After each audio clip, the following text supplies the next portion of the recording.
Today we're joined in the kitchen with Chef William DiStefano of the Fountain Restaurant at the Four Seasons Hotel in Philadelphia. So what are we going to be making today? So today we're going to make a steamed cashew-crusted halibut fillet with Chinese black rice and a curried asparagus broth. We're going to use a yellow curry powder and a red Thai curry paste. Okay, great. Well, let's get started. Sure. So we're going to start with a pan over medium heat, and we're going to add a bit of soy oil.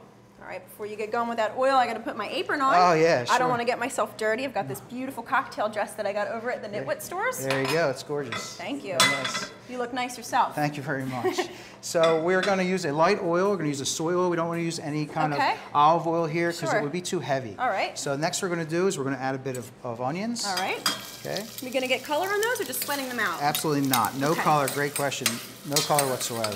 You want to keep this dish very light, no caramelization whatsoever. All right. Next we're going to do is we're going to add a bit of sliced garlic. All right? Okay, so this is the first curry we're going to be using Right, today. it's a yellow curry powder. All right. And what it really is it's a blend of turmeric, and this one here has fenugreek, and it has clove also.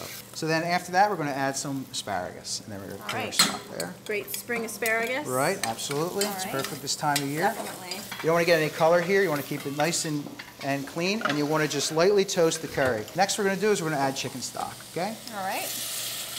You want to make this like a tea. You want to get all those ingredients together and get it passed through a simple colander at home. You can line it with a coffee filter if you like. Okay. But you really just are making a tea. Once the flavors are blended together after about a half an hour, it's perfect, and you want to strain it out. So we're just infusing all that flavor into the liquid to get a nice broth. Absolutely. Great. So after about 25 minutes, we'll ladle that through a colander so we get all the particulate out. Next thing we're going to do is we're going to start to assemble our fish. Yum, one of my all-time Yes, favorites. me Love too. halibut. That's awesome. Looks nice and fresh, Yeah, too. it's beautiful. So we're going to steam it today, and we're going to do something a little bit different. So we're going to start with a bit of salt, okay? So the next thing we're going to do is we're going to add a bit of the curry oil. So this is a different curry oil than the curry we used over there? Absolutely. We're going to introduce two flavors to this. This is a Thai red curry oil. Thai red curry. Right. I love and Thai this, curries. Right, and this has pepper. It has galunga, shallots, garlic, ginger, kaffir lime leaf, and lemongrass. Do you make this in-house as well? Yep, you can heat the oil up to a low simmer and just fry it in a small pan for about a minute, just to get the oils the spice to infuse into the oil. Oh, it smells beautiful. Right. Next we're going to do is we're going to add our cashew butter. We basically took toasted cashews. You place them in the oven for about 3 to 5 minutes to release the oils. Get them a little toasted. Right, you put them in a blender and you add a bit of soy oil to it, and you want to puree it until you get a nice thick butter. Yum, look at that. Creamy, not chunky for sure. I love cashew butter. Yeah, it's Beats excellent. peanut butter any day. Right. So we're going to place a little dollop on top of each one, and we're going to spread it on with a palette knife, okay? Next we're going to do is we're going to place our asparagus rings on top. Okay. So we're going to lightly place those on top so it sticks. Just want a single layer of those? Yep, just for garnish. Nice and thin. We're going to place this into our steamer, and we're going to get ready to steam. Very healthy dish. Yep, it's perfect this time of year. Cashew's very healthy, asparagus. Great for summertime. Absolutely, summer, spring, sure. Yeah. But before we place it in the steamer, we're going to do something a little different. We give you a little tip. Okay. We're going to season our water. And what we have here, thank you. Sure. What we have here is some of the bits and ends to the mise en place that we're using today, we're going to use in the water. So we don't waste anything. Right, so we're just utilizing using everything. some of the end pieces, a little lime peel. Is this lemongrass? Lemongrass, Yum. absolutely. Galunga, ginger, some shallots and scallions. Next we're going to season with a touch of sesame oil, just to give it a little bit of nuttiness. Okay, you have your lid. Okay, and that should take about 6 to 8 minutes. We'll return with more from the best of the best. We now return to the best of the best. This is our black rice right here.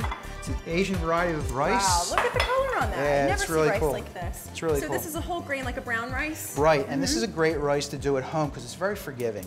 You know, a lot of rices are about they're about absorption. Yes. This rice cooks like a grain, so it's quite forgiving at home. I'm going to quickly sweat out our ingredients here. We have some mirepoix, basic mirepoix, onions, celery, carrot. Yep. So you're going to be infusing a lot of flavor into this rice. Absolutely. Great. And the next thing we're going to do is we're going to add ginger. And that's kind of important too. Yeah, for that Chinese kind of Yeah, Asian you want flavor. that Asian flavor there. Yeah. And you can use more or less depending on how much you like, but we're going to add our rice. So you're going to toast it a little bit. Yep, you want to get it a little bit toasted. Okay. Next we're going to add water, okay? And then we're going to put the lid on. But you can definitely use chicken stock if you like stock there. Let's check on our fish. All right. All right, here we go. Ah, it's looking good. That's the wow moment right there. You can smell those aromatics. Yeah, it's all in there. Ginger, all that stuff's great in there. So what we're going to do is it needs about 1 more minute. We'll be ready to go. Perfect. So next thing we're going to do is we're going to take our black rice, which is cooked. Okay, we added a bit of butter to this, a little bit of butter, and we're going to add just a little bit of scallions and a little bit of cilantro. Yum. There we go. So there we go. There's our fish. There's our steaming liquid. Beautiful. All right. Next thing we're going to do is we're going to assemble our rice, okay? So we're going to take 2 large spoons.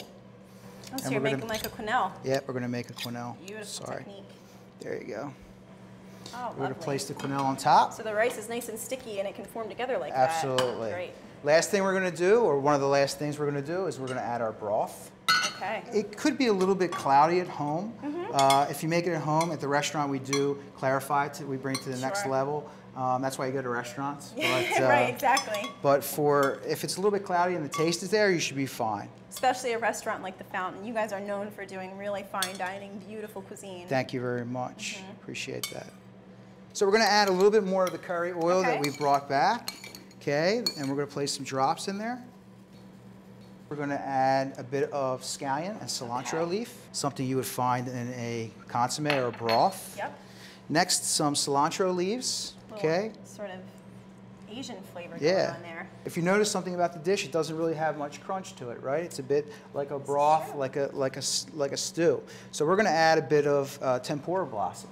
Yum. And what you do, a lot of times in gardens at this time of year, people are growing zucchini, and they have the blossoms that grow with them. People don't really know what to do with them, or they don't use them correctly. What we do is you can stuff them, or you can tempura them. So we made a very simple tempura batter, and that is basically cake flour, regular flour, cornstarch, and a bit of baking powder, and we mix it up. And you can take your blossoms, you want to trim the end, make sure that the pod's removed inside, and the stem's removed, take any of these off, and you just lightly dip them in there and you can fry them. So you've got to take the stamens and the stems and everything out of the Absolutely, the stamens and the stems come out of it. And you can just add a couple on for crunch. Yum. There we go, that's our dish.